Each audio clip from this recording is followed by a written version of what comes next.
একজন কসাই কি করে জগন্নাথ দেবের কৃপা পেল জানেন?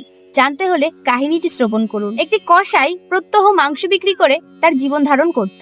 সে মাংস বিক্রি করলেও তার হৃদয় ছিল অত্যন্ত ভক্তি। সে ভক্তি সহকারে সর্বদাই ভগবানের নাম সংকীর্তন করতেন। একটি পাথর তার কাছে ছিল। সেই পাথরটি খুব ভক্তি সহকারে তার অপর পাল্লায় রেখে মাংস ওজন করতেন। কিন্তু আসলে সেই পাথরটি কোনো সাধারণ পাথর ছিল না, সেটি ছিল আসলে নারায়ণ শিলা। কিন্তু একদিন এক মহাত্মা সেই মাংসের দোকানের পাশ দিয়ে যেতে গিয়ে দেখতে পায় এই ঘটনা। এই ঘটনা দেখে তো সেই মহাত্মা অত্যন্ত আটকে ওঠে এবং সেই কসাইকে তিরস্কার করে এবং তার কাছ থেকে সেই নারায়ণ শিলাটি নিয়ে গিয়ে তাকে পঞ্চামৃত দিয়ে স্নান করিয়ে সিংহাসনে পূজা করেন। কিন্তু অবাক করা ঘটনা হলো, সেই রাত্রেই সেই মহাত্মাকে স্বপ্নে আদেশ দেন আমাকে অর্থাৎ সেই নারায়ণ শিলাকে যেন পরের দিন সকালবেলায় কসাইয়ের কাছে ফিরিয়ে দিয়ে আসে। কারণ ভগবান সিংহাসনে পূজা পেলেই সুখী হয় না, ভগবান সুখী হয় তার ভক্তের হৃদয়ে থেকে। পরের দিন যখন সকালবেলা সেই কসাইয়ের কাছে গিয়ে সমস্ত ঘটনা বলা হয়, কসাই অত্যন্ত ব্যাকুল হয়ে পড়ে এটা চিন্তা করে যে তার মতো এক পাপীর জন্য ভগবান এত দয়া করেছেন।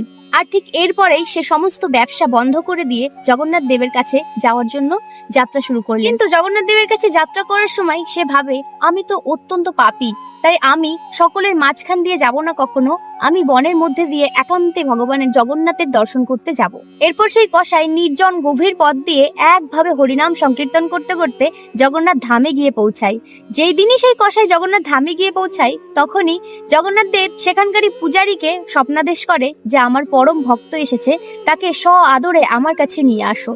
তারপর সেই পূজারী জগন্নাথ দেবের আদেশ পেয়ে সেই কসাইকে তার কাছে সযত্নে ভক্তি সহকারে নিয়ে আসেন। তো এই গল্পটা থেকে আমরা কি শিক্ষা পেলাম? ভগবান তথা জগন্নাথ দেব কখনো জাতপাত ধর্ম বর্ণ বিচার করেন না।